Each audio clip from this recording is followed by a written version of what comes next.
write all the things that I wanted from my color system. So what I've done was that I have a set of colors that are universal across all of the themes. Then I have my main theme, and then I have 4 sub-themes.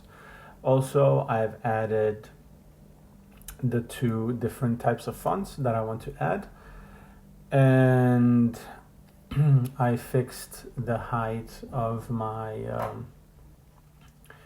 of the font that I want to use. Good. Then we talked about the spacing scale that I have, and I have I have some adjectives here: professional, friendly, and playful. I'm gonna try to change this a bit, and one thing I wanted to talk to you about was, if we go back to Stitch, and if I look at the initial project that I had, here when I go to my design system and I open it, I'm not sure.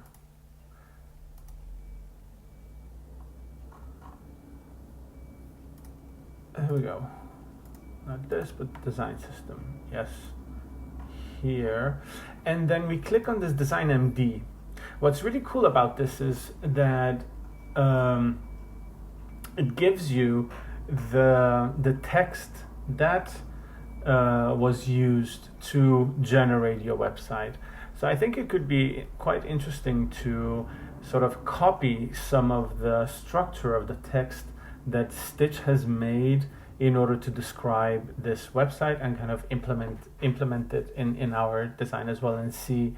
Well, we're not really going to see, because we're not going to make a comparative. We're going to do a comparison between what could have been with or without. But I think it's interesting I think it's an interesting insight to look at this and read and kind of have a better understanding on how is the text written in order to generate some designs using large language models. And there's this tonal layering, and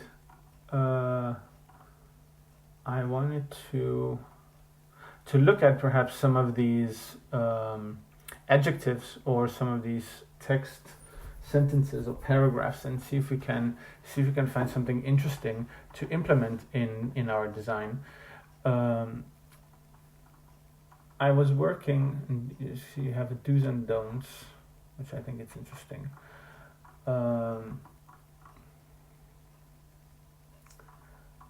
Let's see, do we find anything interesting here? Content.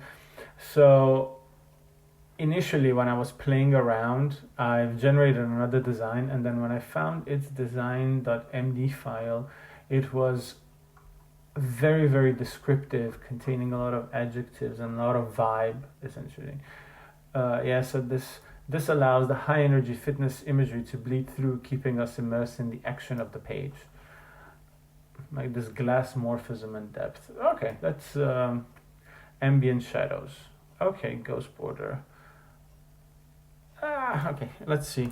Let's implement this in our design. This is our design system, voice and tone, and let's just put some stuff in here and see what do we get.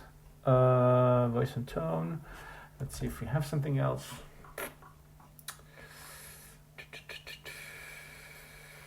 Okay.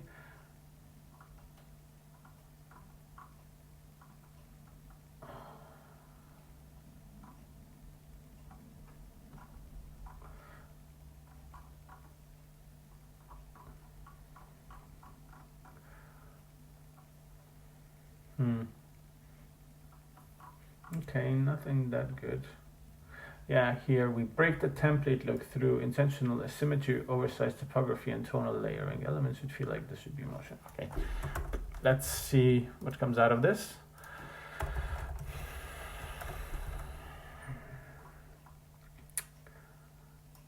Overview and Creative North Star, the kinetic editorial. Yeah, let's copy this as well. perhaps the only issue here is that we should give another hashtag. So you guys remember that these hashtags, they were describing hierarchy. So the one hashtag was the title, right? So this should be yes, and then these are the subtitles too, and so on and so forth. Where were we? Yeah, so overview, sure. I'm gonna remove this, and it says here for floating navigation overlays, use the secondary color at 80% opacity. Okay, that's fine. Use a tinted shadow. I don't want to use a specific tinted shadow. Use a tinted shadow from the color system. Good.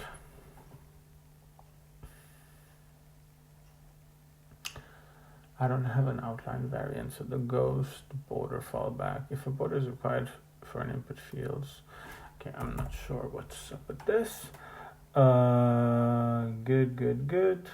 I don't think we need to put, I think this was something stitch specific.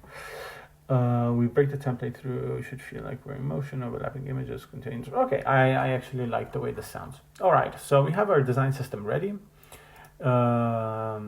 Let's look at our, I want to talk about the project structure, because this kind of cements some of the folder and file structure that we already have in the CloudMD. Now I'm curious if these things overlap in any way. App components text, and let's look at this one. App components. Okay, so this is content. Yes, so I think this is a bit different. Right. Actually, what I'm gonna do here is that I'm gonna just remove this because I'm gonna say that I'm satisfied with the project layout that it's already in the CloudMD. And then lastly, we have the layouts MD that is it's a text description of some of the components that we discussed. So and they're very much applied to the 12 grid system that I've already chosen in my CloudMD. I'm fairly certain it isn't. Okay, actually it makes no sense if it's in the design system. Yes, this 12 column responsive grid. So all of these layouts, they're just a text description of some of these components that are going to make generating these components for this grid system a lot easier. So I think this is it. I think what we're gonna do is we're gonna tell Claude here that you should please go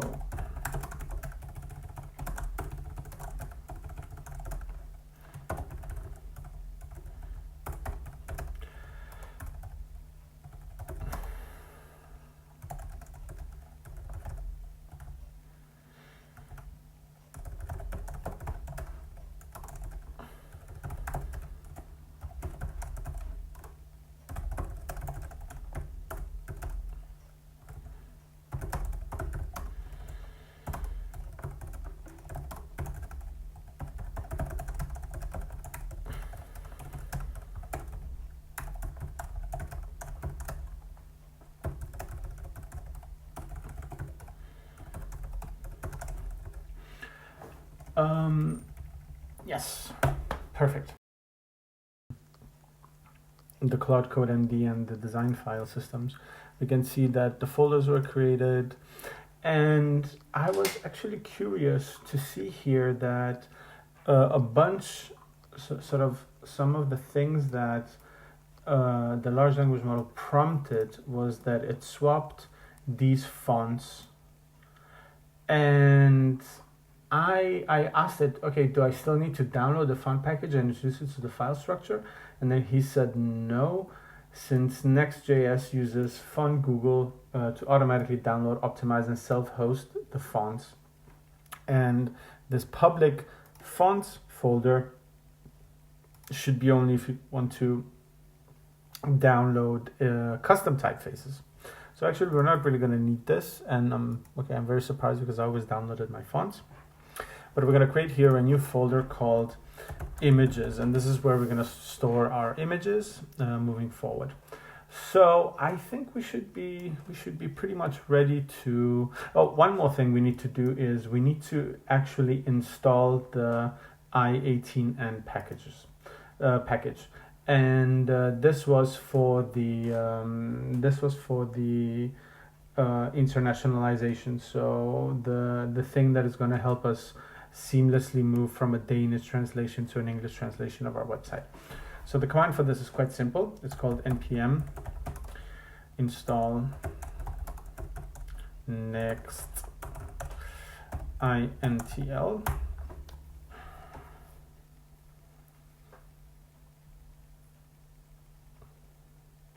Good.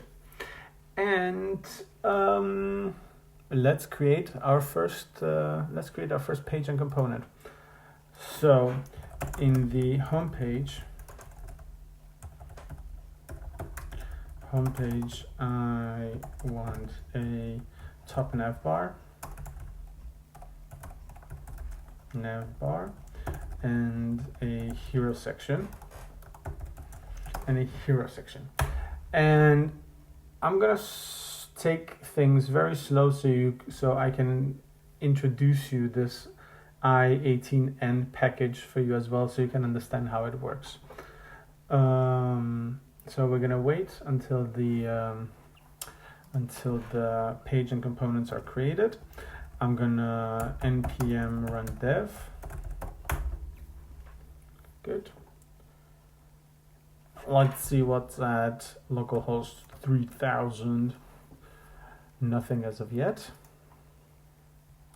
Let's see. So in app locale we should have so these are the folders with our pages. I'm not too happy about the fact that it's a folder and then each and every page is just called page. Not how I would personally do it, but whatever. Okay. It says done.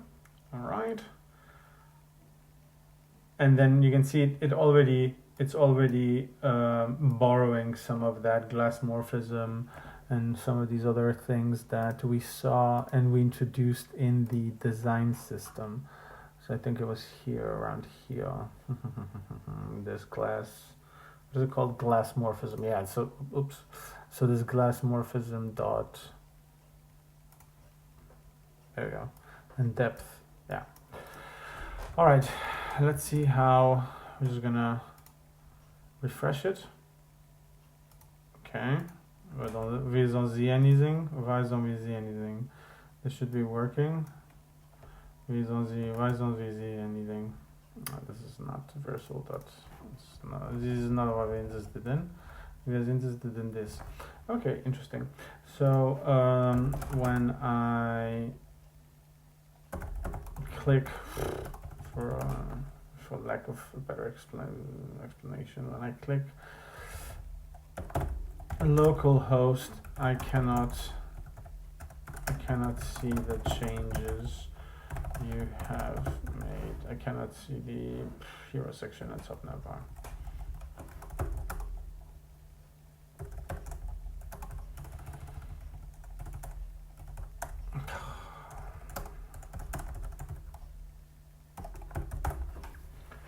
Okay.